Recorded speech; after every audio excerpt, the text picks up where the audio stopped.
Hello my dear friends, welcome back to my YouTube channel कॉमर्स24, जहां पर मिलती हैं आपको ऐसी वीडियोस जिनको देखने के बाद फर्दर यूट्यूब पे जाकर के आपको उस टॉपिक पे और कोई भी वीडियो देखने की ज़रूरत नहीं रहती। तो दोस्तों, आज हम 12th बिजनेस स्टडीज एक ऐसा टॉपिक करने वाले हैं जिससे एक क्वेश्चन फाइनल एग्जाम में फॉर श्योर गारंटीड आता है। और ज़्यादातर ये क्वेश्चन एक केस स्टडी क्वेश्चन होता है जो अक्सर स्टूडेंट के लिए प्रॉब्लमेटिक बन जाता है। चलिए आज इस वीडियो के थ्रू हम अपने 4 मार्क्स पक्के कर लेते हैं। टॉपिक है levels of management. First unit के अंदर आता है levels of management. Let us see कि लेवल्स ऑफ मैनेजमेंट में क्या क्या चीज़ें इंपॉर्टेंट हैं और किस टाइप का क्वेश्चन यहाँ पर आ सकता है। किसी भी संस्था में जो कर्मचारी काम करते हैं मैनेजमेंट के अकॉर्डिंग, वो 2 तरह के एम्प्लॉयज़ हो सकते हैं। First managerial employee and second non managerial employees. अब आप कहेंगे मैनेजरियल एम्प्लॉयज़ किसे कहते हैं? My dear student, managerial employees वो एम्प्लॉयज़ होते हैं जिनके अंडर कोई ना कोई सबॉर्डिनेट काम करता है, मतलब जिनके जूनियर होते हैं जिनको वो ऑर्डर्स दे सकते हैं। और नॉन मैनेजरियल एम्प्लॉयज़ वो एम्प्लॉयज़ होते हैं जिनके कोई भी सबॉर्डिनेट नहीं होते। आई एम वेरी श्योर कि आपने इस टॉपिक में डायरेक्ट लेवल्स ऑफ मैनेजमेंट पढ़े होंगे और आपको टाइप्स ऑफ एम्प्लॉयज़ नहीं पढ़ा होगा। माय डियर स्टूडेंट, इस वीडियो में हम ऐसे बहुत सारे टॉपिक डिस्कस करने वाले हैं जो शायद आपने डिस्कस नहीं किए होंगे या आपने किसी भी बुक्स एंड टॉपिक को पढ़ा नहीं होगा, लेकिन वो इस चैप्टर के पॉइंट ऑफ व्यू से बहुत इंपॉर्टेंट होते हैं और वहाँ से भी क्वेश्चंस पूछ लिया जाता है। तो बने रहना हमारे साथ इस वीडियो के एंड में। वीडियो लेंथी ज़रूर हो सकता है, लेकिन जितने इसके लेंथ होगी इसमें नॉलेज भी उतना ही ज़्यादा ही होगा। चलिए अपनी वीडियो को स्टार्ट करते हैं।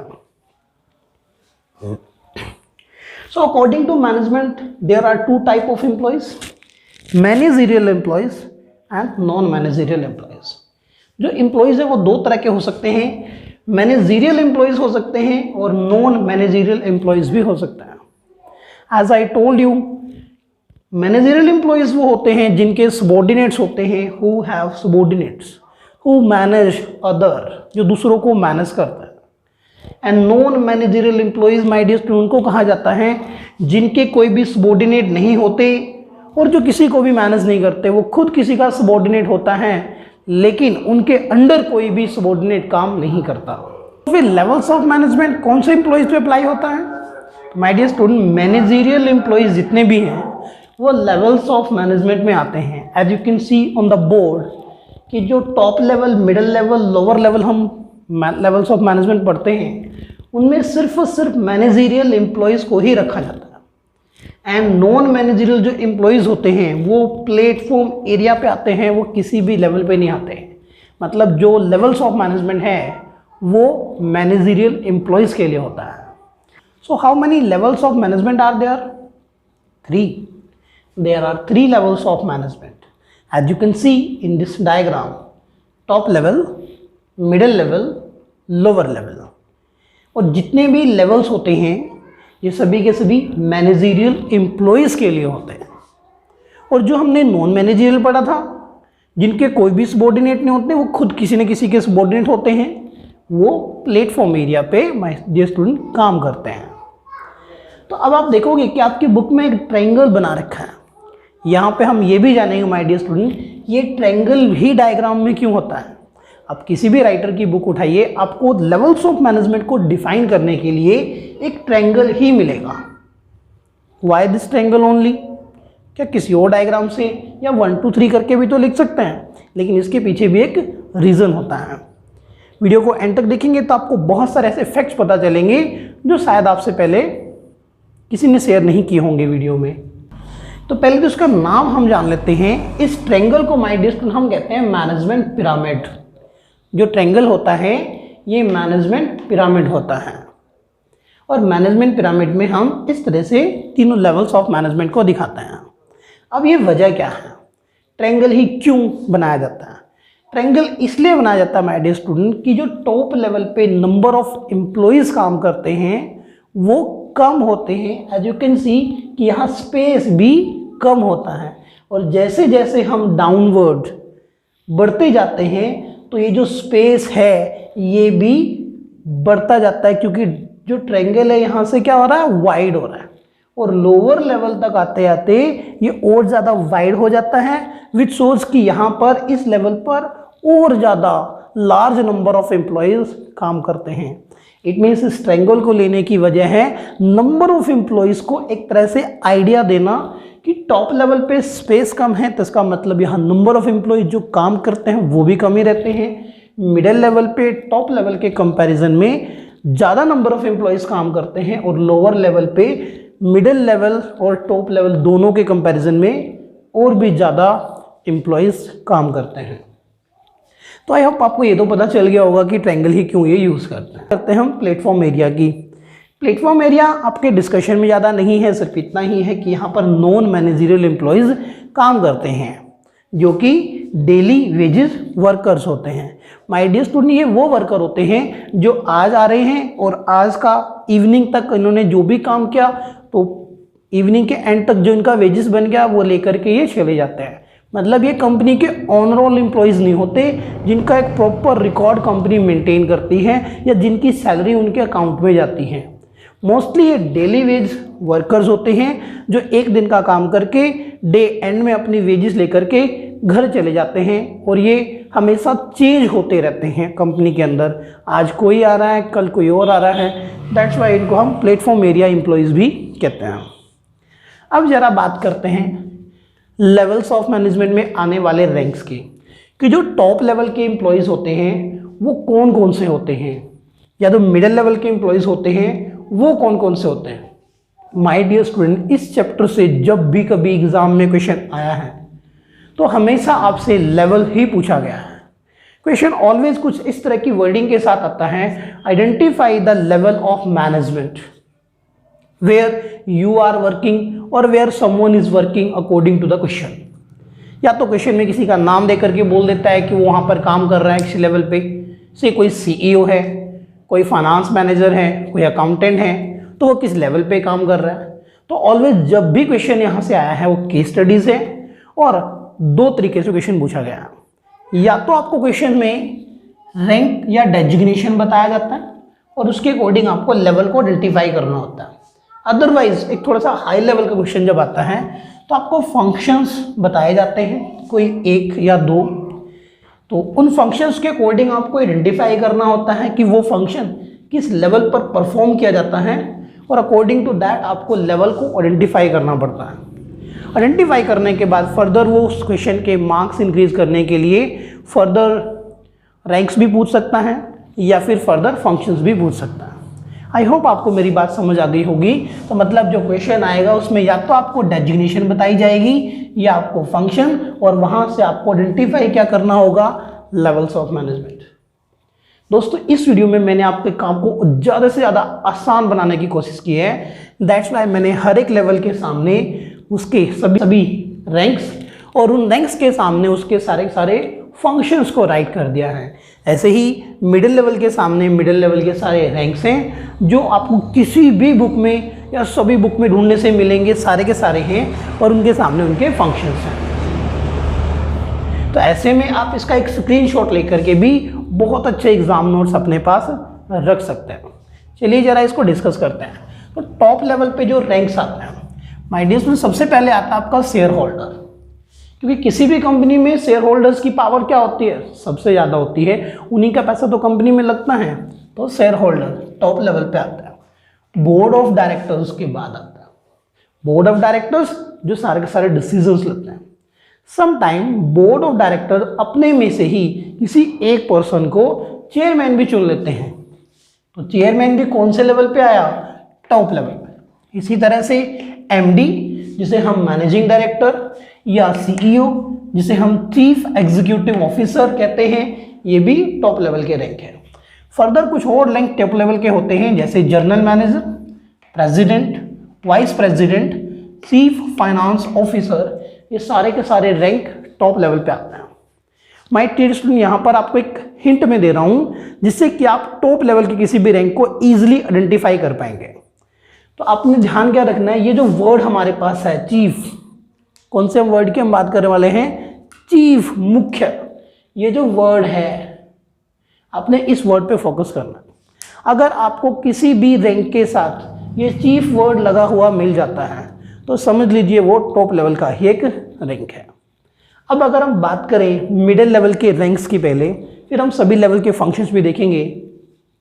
तो मिडिल लेवल पर जो रैंक्स आते हैं मोस्टली वो डिपार्टमेंट मैनेजर्स के रैंक होते हैं।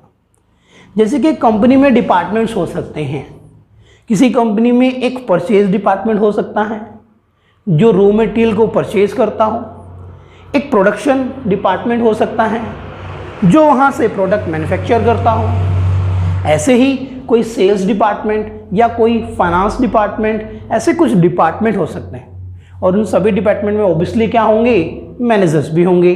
परचेज डिपार्टमेंट में परचेज मैनेजर, सेल्स डिपार्टमेंट का सेल्स मैनेजर, फाइनेंस डिपार्टमेंट पे फाइनेंस मैनेजर, एचआर डिपार्टमेंट में एचआर मैनेजर, या इसको हम पर्सनल भी बोलते हैं जहां स्पेलिंग NNEL होता है जिसका मतलब होता है एम्प्लॉइज।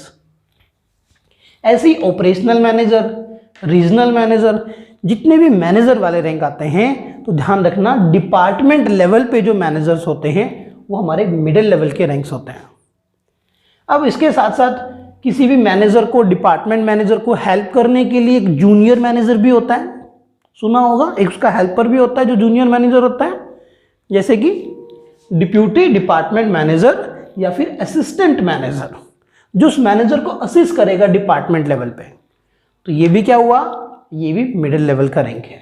डिविजनल हेड या प्लांट सुपरिटेंडेंट, इनमें से कोई भी नाम अगर आपको सुनाई दे तो समझ जाइएगा कि वो मिडिल लेवल के हैं। अब मैं यहाँ पे आपको एक बहुत इंटरेस्टिंग चीज़ भी बता रहा हूँ। देखिए, फाइनेंस मैनेजर या फाइनेंस ऑफिसर आ जाए, फाइनेंस मैनेजर, तो वो मिडिल लेवल का रैंक होता है। लेकिन अगर इस फाइनेंस के साथ वर्ड लग जाए चीफ फाइनेंस मैनेजर, तो वो मिडिल लेवल से टॉप लेवल पे, मतलब एक लेवल वो ऊपर चला जाता है। ये भी बहुत अच्छी चीज़ है जो आपको नोट करनी चाहिए। अब बात करते हैं लोअर लेवल के कुछ रैंक्स की। तो लोअर लेवल के रैंक्स क्या क्या होते हैं, लाइक सुपरिटेंडेंट। अब आप यहाँ पे कहेंगे सुपरिटेंडेंट, लेकिन मैंने यहाँ प्लांट सुपरिटेंडेंट लिखा तो मैंने मिडिल लेवल लिखा। माय डियर स्टूडेंट, यहाँ पे भी मैंने ये चीज़ बोली है, फाइनेंस मैनेजर मिडिल लेवल है, लेकिन चीफ फाइनेंस मैनेजर वो टॉप लेवल है। ऐसे ही अगर सुपरिटेंडेंट आए तो उसका आंसर आप लिखिए लोअर लेवल, लेकिन अगर प्लांट सुपरिटेंडेंट आ जाए तो इसका मतलब होगा मिडिल लेवल, एक लेवल ऊपर चला जाएगा। और जिन पॉइंट को मैं अंडरलाइन कर रहा हूं, इन पॉइंट्स को आपने मार्क करना है कि अक्सर क्वेश्चन इन्हीं पॉइंट्स के ऊपर पूछा गया है। Superintendent, plant superintendent, finance manager, chief finance officer या फिर चीफ फाइनेंस मैनेजर। ऐसे ही सुपरवाइजर, वो भी लोअर लेवल का रैंक होगा। फॉरमैन, ये भी लोअर लेवल का रैंक है। Accountant, section incharge, store keeper, clerk, ये सारे के सारे क्या होंगे, ये सभी के सभी हमारे लोअर लेवल के कुछ रैंक्स हैं। अच्छा, अब अगर आपको क्वेश्चन कुछ इस तरह से दिया जाए, now just suppose you are the section incharge in a company, आप किसी कंपनी में सेक्शन इंचार्ज हैं, so at which level of management you are working, बताइए आंसर क्या हुआ, लोअर लेवल। अगर आपको क्वेश्चन किया जाए you are the regional manager of the company, आप क्षेत्रीय प्रबंधक हैं किसी कंपनी में, so at which level of management you are working, सोचिए और फिर मुझे कमेंट सेक्शन में जरूर बताना कि अगर रीजनल मैनेजर आपको बोला गया है तो आप किस लेवल पे काम करते हैं। My dear student, in rank से अलग अगर आपको कोई भी रैंक किसी भी बुक में देखने को मिलता है तो वो भी आप कमेंट सेक्शन में जरूर शेयर करना, क्योंकि मैंने अपनी तरफ से यहाँ ज़्यादा से ज़्यादा रैंक्स लिखने की कोशिश की है जो किसी भी बुक में या आज तक के एग्जाम में आए हैं। चलिए अब इनके फंक्शंस को भी देखते हैं कि जो एम्प्लॉइज टॉप लेवल पे होते हैं, जैसे board of directors, chief executive officer, general manager, president, ये किस तरह के फंक्शंस को किसी कंपनी में परफॉर्म करते हैं। तो जो टॉप लेवल के जो एम्प्लॉइज होते हैं जनरली वो इस तरह के फंक्शंस को परफॉर्म करते हैं। First, determining objective of enterprise. Determining objective of enterprise, किसी भी कंपनी का जो एक मेन गोल होगा, objective for the complete organisation, not for a particular department. Complete organisation के लिए चाहे वो ऑब्जेक्टिव हो, चाहे वो पॉलिसी हो, चाहे कोई प्लान्स हो, जहां पर पूरी संस्था की बात होगी तो उसके लिए सब कुछ टॉप लेवल ही डिटरमाइन करेंगे। सो डिटरमाइनिंग ऑब्जेक्टिव ऑफ एंटरप्राइज, पूरी ऑर्गेनाइजेशन के लिए ऑब्जेक्टिव बनाना जिसको अचीव करने के लिए सभी काम करेंगे। फॉर्मुलेटिंग, बनाना strategic plans and policies, strategic plans बनाना और पॉलिसीज बनाना, अपनी स्ट्रेटेजी को लेकर के कि आप किस तरह के प्लान्स बनाना चाहते हो, किस तरह की पॉलिसीज को लेकर के आप मार्केट में अपने प्रोडक्ट को सेल करना चाहते हो। Ensure coordination among various department, आपकी ऑर्गेनाइजेशन में जो डिफरेंट डिपार्टमेंट्स काम करने वाले हैं, जैसे कि purchase department, sales department, finance department, तो इनके बीच में एक तालमेल होना चाहिए, कोऑर्डिनेशन होना चाहिए। और ये चीज़ भी इंश्योर कौन करता है? ये टॉप लेवल के जो मैनेजर्स हैं वो इस चीज़ को इंश्योर करते हैं कि वो तालमेल के साथ काम करें। Build and maintain cordial relation with other parties like government, like investor, like media. आज के टाइम में मीडिया बहुत इंपॉर्टेंट रोल प्ले करता है। किसी भी कंपनी, कोई भी जो कंपनी है या कोई ऑर्गेनाइजेशन, वो नहीं चाहेगी कि उसके गवर्नमेंट के साथ रिलेशन खराब हो, वो नहीं चाहेगी कि मीडिया में कोई नेगेटिव रिपोर्ट उसके बारे में जाए। इसके लिए उनके साथ अच्छे रिलेशन बनाना एंड मेंटेन, ये नहीं है कि बनाने के बाद उसको छोड़ दो, फिर उसको मेंटेन करना। तो maintain coordinate relation with outside parties. अब हम बात करते हैं, यहाँ पे एक लाइन लिखी गई है कि जो टॉप लेवल के एम्प्लॉयज होते हैं, they are responsible for the success and failure of complete organisation. My dear student, इसके साथ कुछ और फंक्शंस भी हैं जो कि टॉप लेवल परफॉर्म करता है। लाइक मिडिल लेवल के द्वारा जो भी कोई बजट बनाया जाता है किसी भी डिपार्टमेंट से, तो उस बजट को अप्रूव करने का काम भी टॉप लेवल के फंक्शंस में ही आता है। तो आप यहाँ पे एक और पॉइंट ऐड कर सकते हैं, अप्रूविंग बजट। अब अगर हम बात करें तो यहाँ पर एक पॉइंट को मैंने हाईलाइट किया हुआ है। माय डियर स्टूडेंट, आपको इस बात को समझिए कि कंप्लीट ऑर्गेनाइजेशन की सक्सेस या फेलियर टॉप लेवल के द्वारा बनाए गए ऑब्जेक्टिव, प्लान एंड पॉलिसीज पर डिपेंड करते हैं। जितने अच्छी plans and policies top level वाले बनाएंगे, उतनी सक्सेसफुली आपकी ऑर्गेनाइजेशन रन करेगी। और अगर वो अच्छे प्लान्स नहीं बनाते तो ऑब्वियसली आपकी ऑर्गेनाइजेशन फेल हो जाएगी। So they are responsible, top level के जितने भी एम्प्लॉयज होते हैं वो रिस्पॉन्सिबल होते हैं for the success and failure of the organisation, पूरी ऑर्गेनाइजेशन की सक्सेस के लिए और फेलियर के लिए।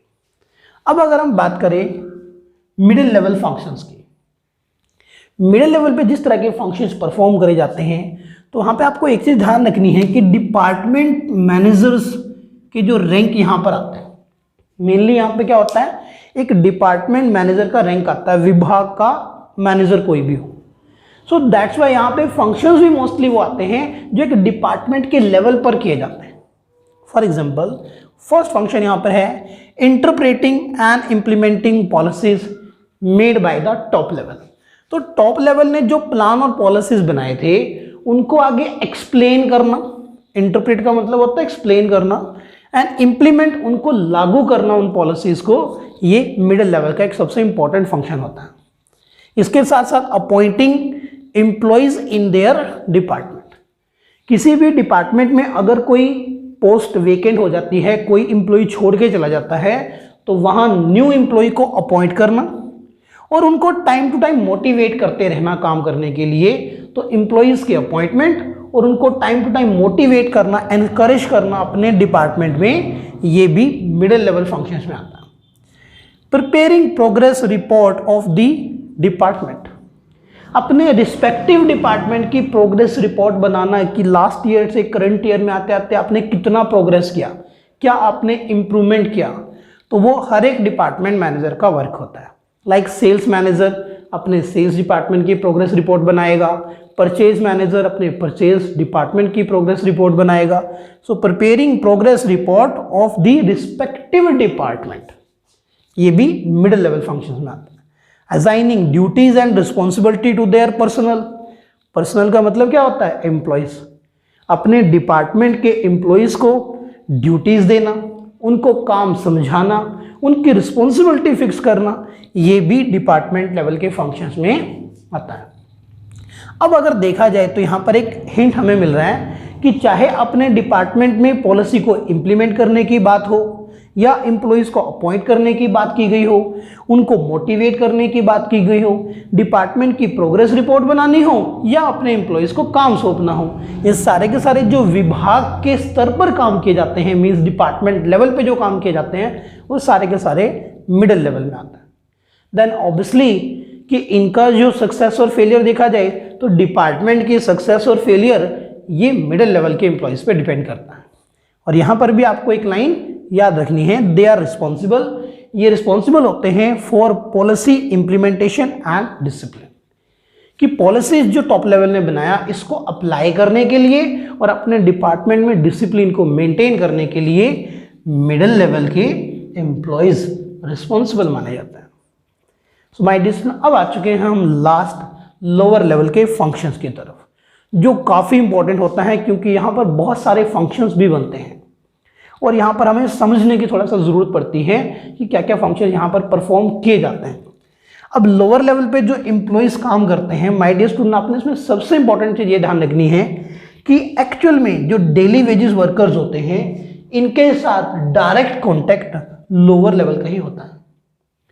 लोअर लेवल का कॉन्टैक्ट फिर मिडिल लेवल के साथ और मिडिल लेवल का कॉन्टैक्ट फिर टॉप लेवल के साथ में होता है। Direct contact with the workers. अगर हम बात करें कि सीधा जो वर्कर एक्चुअल में वर्क कर रहे हैं उनके साथ डायरेक्ट कॉन्टैक्ट इनका होता है, तो मिडिल लेवल और टॉप लेवल में से किसी का भी डायरेक्ट कॉन्टैक्ट उन वर्कर के साथ में नहीं होता जो कि वहां पर काम कर रहे हैं, एक्चुअल में जो मशीनों पे जो काम करते हैं, तो उनके साथ कॉन्टैक्ट होता है लोअर लेवल। तो उनको गाइडेंस प्रोवाइड कौन करेगा? ऑब्वियसली यही करेंगे। तो हमें ध्यान रखना है, ये वाला पॉइंट सबसे इंपॉर्टेंट है, डायरेक्ट कॉन्टैक्ट विद वर्कर्स। तो उनको गाइडेंस देना कि काम किस तरह से करना है। अगर कहीं पर रिक्वायरमेंट है, किसी एम्प्लॉइज को काम ढंग से नहीं आता है, तो ट्रेनिंग उनको प्रोवाइड करना, providing guidance and training to the workers. Second point is ensuring healthy working environment and safety of worker. Obviously उनके लिए एक हेल्दी वर्किंग एनवायरनमेंट उनको देना। अब हेल्दी वर्किंग एनवायरनमेंट किसको बोलते हैं?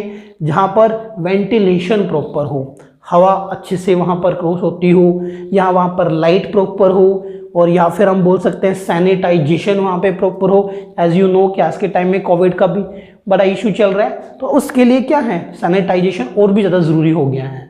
ठीक है, तो सैनिटाइजेशन वहाँ पर प्रॉपरली किया गया हो। सेफ्टी ऑफ वर्कर, अगर आप कोई रिस्की वर्क करते हैं, लाइक कोई इलेक्ट्रिकल वायर के साथ आपको डील करना है, तो सेफ्टी ग्लव्स आपको दिए जाएं। तो इस तरह के सेफ्टी मेजर्स वहाँ पर लिए जाएं। ये लोअर लेवल के जो मैनेजर्स होते हैं वो इंश्योर करते हैं। Inviting suggestion and listening workers grievances. Grievance हम बोलते हैं कंप्लेंट्स को। तो वर्कर अगर कोई सजेशन देना चाहता है तो उनको मोटिवेट करना, ताकि वो ऑर्गेनाइजेशन के सक्सेसफुल रनिंग में अपना सजेशन दे सके कि किस तरह से हम ऑर्गेनाइजेशन में कुछ नया ला सकते हैं, कुछ बेटर कर सकते हैं। तो ऑर्गेनाइजेशन बेटरमेंट के लिए सजेशंस इनवाइट करना। लिसनिंग वर्कर ग्रीवेंसेस, और उनकी कंप्लेंट अगर कोई उनको फेस करनी पड़ रही है, कोई प्रॉब्लम्स, तो उनकी कंप्लेंट्स को सुनना, ये भी लोअर लेवल के फंक्शन में आता है। और अपने लेवल पे वो जितना हैंडल कर सकते हैं वो हैंडल करते हैं, फर्दर उस कंप्लेंट को मिडिल लेवल पे ट्रांसफर कर सकते हैं। Maintain quality of output. Actual में कोई भी प्रोडक्ट जो बन के निकलता है उसकी क्वालिटी कैसी होगी, ये चीज़ भी लोअर लेवल के ऊपर डिपेंड करता है, जो कि काफ़ी इंपॉर्टेंट होता है। क्योंकि प्रोडक्ट अगर ख़राब बन के निकल गया तो पूरी की पूरी मेहनत जो ऑर्गेनाइजेशन ने की थी, यू कैन इमेजिन, अगर आईफोन की क्वालिटी बिल्कुल लो हो तो पूरी ऑर्गेनाइजेशन एकदम से वाइंड अप हो जाएगी, मतलब उसको बहुत लॉस हो जाएगा। तो मेंटेनिंग क्वालिटी ऑफ आउटपुट, की प्रोडक्ट का जो क्वालिटी निकल के आएगी वो कैसे होगी, ये भी इन्हीं के ऊपर डिपेंड करता है। माय डियर स्टूडेंट, इनके लिए एक बहुत अच्छी लाइन ये भी है कि ऐसे एम्प्लॉइज को सुपरवाइजरी मैनेजर या फर्स्ट लाइन मैनेजर भी कहा जाता है।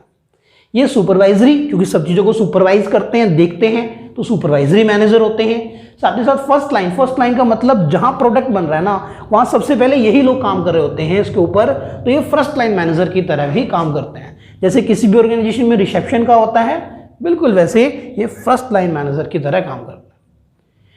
दोस्तों यहाँ पर हमारा ये टॉपिक यहाँ पर कंप्लीट हो जाता है। अब मैं आपको एक शॉर्ट ब्रीफ में बता देता हूँ कि किस तरीके से आप इनको इन ब्रीफ मेमोराइज कर सकते हैं। जहाँ पर बात की जाए कंप्लीट ऑर्गेनाइजेशन से जुड़ी हुई, चाहे वो ऑब्जेक्टिव बनाना हो कंप्लीट ऑर्गेनाइजेशन के लिए, या प्लान या पॉलिसी बनानी हो जो कि पूरी संस्था के लिए हो, तो उसका आंसर टॉप लेवल होता है। लेकिन अगर हम बात करें डिपार्टमेंट लेवल पे ऑब्जेक्टिव हो डिपार्टमेंट का हो, प्लान या पॉलिसी कोई डिपार्टमेंट के लेवल पे हो, या डिपार्टमेंट में डिसिप्लिन की बात हो, कुछ भी जो डिपार्टमेंट से जुड़ा हुआ हो, तो वो मिडिल लेवल पे आता है। और जहां पर आपको लगे कि उस चीज का डायरेक्ट लिंक वर्कर के साथ है, वर्कर के साथ जुड़ी हुई कोई बात की जा रही है, चाहे उनके सजेशंस को इनवाइट करना हो, या उनके काम को देखना हो, या उनको गाइडेंस देना हो, या उनकी शिकायतों को सुनना हो, तो थोड़ा सा माइंड लगा करके आपको ये सोचना है कि क्या वो वर्कर के साथ डायरेक्टली कोरिलेट कर रहा है, तो इसका आंसर ऑलवेज लोअर लेवल होता है। दोस्तों उम्मीद करता हूं आपको हर एक पॉइंट यहां से समझ आया होगा, और अगर आप स्क्रीनशॉट लेना चाहते हैं तो वो भी ले सकते हैं। अदरवाइज डिस्क्रिप्शन में आपको लिंक मिल जाएगा, वहां पर भी आप हमें नोट्स की डिमांड रख सकते हैं। आपको सारे नोट्स एक PDF फाइल में प्रोवाइड कर दिए जाएंगे। वीडियो देखने के लिए आप सभी का बहुत बहुत धन्यवाद। अगर वीडियो आपको अच्छी लगी हो तो इस वीडियो को लाइक शेयर करके चैनल को सब्सक्राइब कर लेना।